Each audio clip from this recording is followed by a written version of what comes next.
और 5 साल के बाद आपके पास क्यों आए, इसे सोचोगे कि नहीं सोचोगे?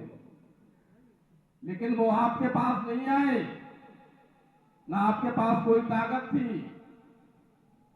धन है बाबा साहब की जो आपको वोट की ताकत दे गए। और वो वोट की ताकत बाबा साहब ने ऐसे ही नहीं दे दी, उन्होंने अपने 4 बच्चों की कुर्बानी दे दी।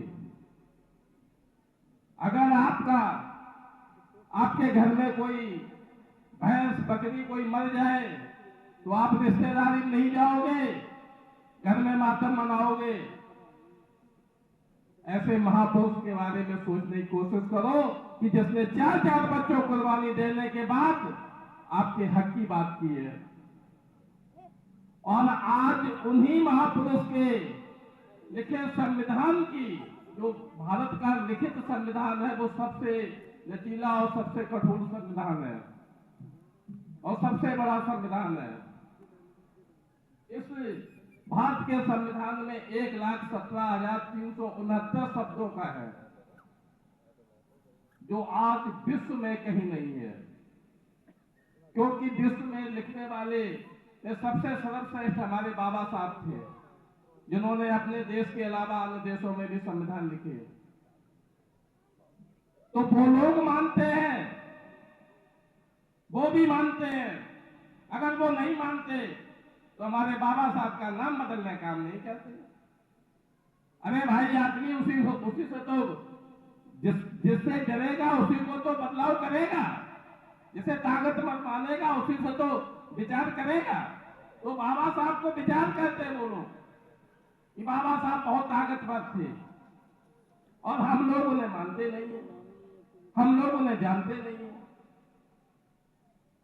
तो इस पर विचार करने पड़ेंगे, आप लोगों को समझना पड़ेगा।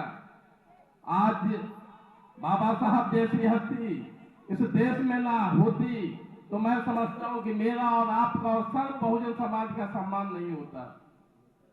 आगे हांडी और पीछे झाड़ू बना होता, आज भी वो पूर्व की गुलामी तरीके से जिए रहे होते। क्योंकि आपने तो जब जन्म लिया, आप जिस जिंदगी को जी रहे हो वो आजाद भारत में जी रहे हो। और एहसास तो तब होता है जब वो घटना आपके सामने घटी हो। अब आपके सामने घटना नहीं घटी, अगर एहसास करोगे और समझोगे तो घटना आपकी नजरों के सामने होगी। लेकिन हमारे पास समझने का टाइम ही नहीं है। मेरे पास अपना इतिहास पढ़ने का टाइम नहीं है। हम अपने पूर्वजों को नहीं जानते, हम अपने महापुरुषों को नहीं जानते। मेरे घर में प्रतिमाएं लगी होंगी, लेकिन हमारे महापुरुषों की प्रतिमाएं नहीं होंगी। फोटो किसी घर पे 10 में 1 लोगों का। ये कमी है। अगर फोटो मेरे सामने किसी की आएगी, मैं समझता हूं कि किसी की फोटो आएगी तो मुझे याद आएगी, और जब मुझे याद आएगी तो हम उस पर विचार करेंगे। तो सबसे पहले तो हमारा सबसे निवेदन है कि अपने अपने घर में महापुरुषों की फोटो रखना चालू कर दो, जिससे कि आपको याद आती रहे कि हमारे महापुरुष हैं। और हमारे महापुरुषों ने इतिहास लिखे हैं।